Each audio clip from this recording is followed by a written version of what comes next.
ndaje bi nga xam ne ci ñetti fan daanaka àjjuma ba léegi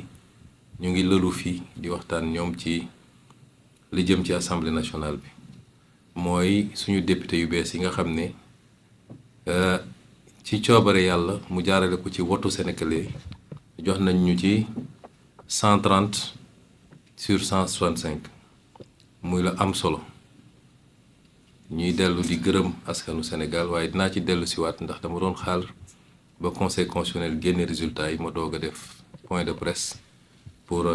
jaajëfal réew mi waaye surtout waxtaan ak ñoom ci li ñuy dëgmal ak fi ñu jëm waaye jàppoon nañ ni balaa sax ñuy dugg ci élection yi laa ne ay bu ñu duggee ci élection yi balaa sax résultat yi di génn la ñu jot a xayma ci li ñu war a am ci député il faut ñu yóbbu leen ñu dem ñu waxtaane li nga xam ne mooy assemblée nationale ndax ñu ci bëri ci ñoom si 130 yi defe naa gën saa gudd une vingtaine ñoo nekkoon assemblée ñi ci des ñëpp député yu bees lañ donc baax na ñooñu ñu mun leen a tàggat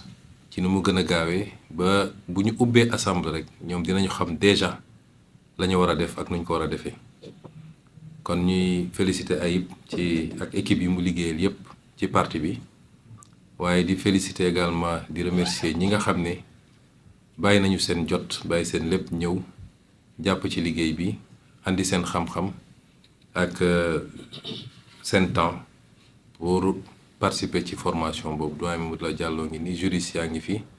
ñoom maître Ndiaye ñoom maître Mboup ak ñeneen ñoom ñëpp ñëw nañu jàpp ci liggéey bi te jàpp naa ni ci li ma dégg fii ñoom ñi nga xam ne ñoo bénéficier ci formation bi am nañ ci satisfaction bu baax kon lii buñ ko defee nag li muy firndeel rek mooy wax Sénégalais ni assemblée nationale moom bu soobee yàlla bés ni ki tey dinañu xam lan mooy njëriñu assemblée nationale ci réew mi mooy conception biñ ci amoon ni assemblée nationale amul solo amul njëriñ dañ fee bu ay nit di leen fay xaalis di leen jox carburant te kenn xamul lan mooy seen utilité ci réew mi loolu moom bis ni ki tey jeex na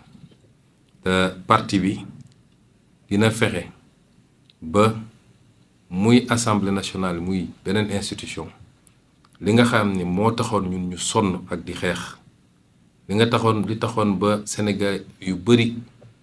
soobu ci xeex bi ba ñenn ñi seen bakkan rot na ci ñenn ñi seen liggéey yàqu na ci ñenn ñi dugg nañ ci kaso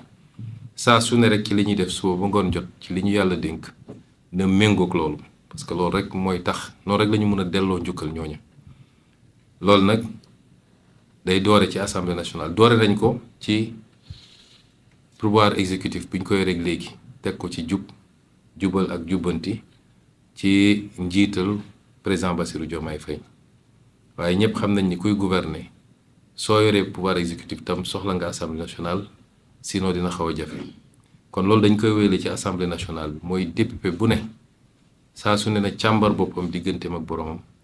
càmbar boppam digganteem ak projet bi càmbar boppam digganteem ak sénégalais yi ba xool ndax lañ ko bëgg a def loo méngoo na ak liy yoon wala déet doo ko def parce que neex na Ousmane Sonko loolu du cëru député dinañu am nag dynamique de groupe waaye file groupe bi mi ngi méngoog projet bi wasalaam bu ko nekkul député bu ne war na mën a ni lii gisewu ma ko noonu parce que gëwma ni luy defar la dafay yàq mais surtout ñu dundal assemblée bi assemblée boo xam ni lay jóge ci loi jóge ci exécutif ñëw moo ëpp téeméeri junni yoon li nga xam ne mooy jóge ci député yi loolu firnde la yenn saa yi ni assemblée bi liggéeyut te assemblée bi it dafa war a dimbale nguur gi bu dee ñoo bokk parti politique assemblée dafa war a dimbale nguur gi mooy lépp loo xam ne cër bu ñu jox assemblée la mun a def ay questions écrites ay questions d'actualité pour leeral ay yenn mbir yi pour soññaat yenn kilifa yi muy ministre muy directeur général muy premier ministre loolu assemblée da ko war a def doon rôle boo xam ne rôle bu permanent la tekkiwul da nga bëgg a yoole ki nga bokkal parti waaye loolu moo tax ñu yóbbu la assemblée nationale te bu ko député yi defee dina wàññi njaqare bi citoyen bi mun a am parce que su citoyen bi amul information rek mën nañ ko fabriquer wala ñu jëlee ko feneen mais si l'assemblée fonctionne correctement dina am benn contradiction interne buy permettre nit ñi am la bonne information li ñu bëgg ci transparence ñu am ko parce que transparence bu amee rek citoyen bi xelam dina dal te su xelam dalee ci nguur gi lu ko nguur gi laaj mu fekk ko si soo gisee yu bëri yu am suñu réew yi mooy citoyen bi dafa jàpp ni nit ñi dañ leen di nax ba falu bu ñu faloo ba pare tëj lépp mu def ki benn boîte ñoom xamuñu lu xew ñu naan leen milliards yi jaar na fi nit ñi lekk nañu lii nit ñi détourné nañu lii jaay nañu pétrole bi jaay nañu gaz bi mais tey assemblée nationale bu meloon ni mu war a mel coow bi ñu am ci pétrole ak gaz du fi am normalement te loolu yëpp ci seen rôle la kon bu ñu jàpp ni assemblée bi bokk na même coloration politique ak exécutif rek day ñëw nekk assemblée boo xam ne tàccu la fi nekk ak nelaw ak yeewu sénégalais yi wóolu nañ leen pour yóbbu leen assemblée nekkal leen fi sénégalais yi balaa ngeen fi nekkal ma Samba ak ma Demba bu dee nag ñun ñëpp fexe nañu ka nekk exécutif ka nekk législatif ak ka nekk feneen bu ñu fexee ba ñoom ñëpp ñu nekkal fi sénégalais yi defe naa ànd bi day yomb rek et dinañu am résultat yi ñu bëgg kon ñu ngi leen di féliciter yéen ñëpp ci seen élection et remercier tous ceux qui ont contribué à l'organisation de ce séminaire. M. Aïb Dafé, le secrétaire général du parti, également élu, et toute l'équipe qui a travaillé avec lui. Je remercie également tous les participants, les formateurs, le doyen Mamadou Lamine Diallo, tous ceux qui ont animé des modules et qui ont permis aux élus, en tout cas, de bénéficier d'un premier jet de formation qu'ils semblent avoir tous beaucoup apprécié sur toutes les thématiques relatives à l'Assemblée nationale, l'installation du bureau et des autres organes de l'Assemblée nationale, le vote de la loi de finances, le contrôle de l'action du gouvernement, la haute cour de justice. Toutes les questions ont été traversées et ce n'est qu'une première formation qui sera suivie, Inch'Allah, régulièrement d'autres séances de formation. Si on a fait ça, c'est pour mettre l'accent dès l'entame sur l'importance que nous accordons à cette institution qui me semble être centrale, me semble être le poumon de la vie démocratique d'un pays. C'est pourquoi j'avais dit d'ailleurs dans le débat qui avait été agité sur le statut du chef de l'opposition que c'est la représentation parlementaire qui, en principe, doit déterminer le statut du chef de l'opposition parce que le débat politique se tient de manière continue au-delà des élections à l'Assemblée nationale. Et nous considérons que l'Assemblée nationale doit enfin être rehaussée au niveau qui devait être le sien depuis très longtemps, indépendamment de l'identité, de la convergence des identités politiques entre les colorations politiques entre l'Assemblée nationale et l'exécutif.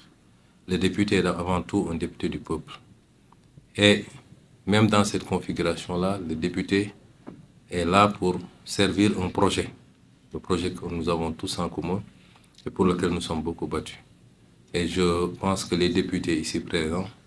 comprennent très bien cet enjeu et sauront être fidèles à ce projet, indépendamment des enjeux, pouvoir être toujours au service du projet, c'est-à-dire être au service du peuple sénégalais. Cette assemblée doit réconcilier les Sénégalais avec l'organe parlementaire,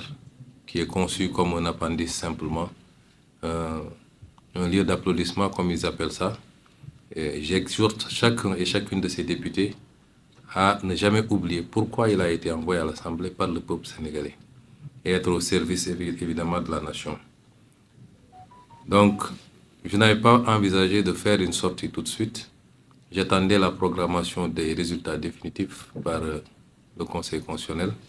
pour m'adresser aux Sénégalais, pour les remercier d'abord de la confiance qu'ils ont accordée à la liste de Pastef, mais également pour dégager un certain nombre d'orientations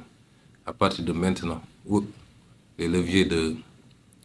vrais leviers de la gouvernance nous ont été confiés, dégager un certain nombre d'orientations sur les semaines et les mois à venir. Mais c'était important d'organiser cet atelier et les échos que j'en ai qui sont rapportés par l'ensemble des députés, mais également par ceux qui ont animé ces différentes sessions, nous rassurent qu'on a eu raison de le faire et que régulièrement le parti s'organisera pour pouvoir réitérer ce genre d'exercice pour que l'Assemblée nationale, comme on l'a dit, puisse se hisser à la hauteur qu'il faut, rattraper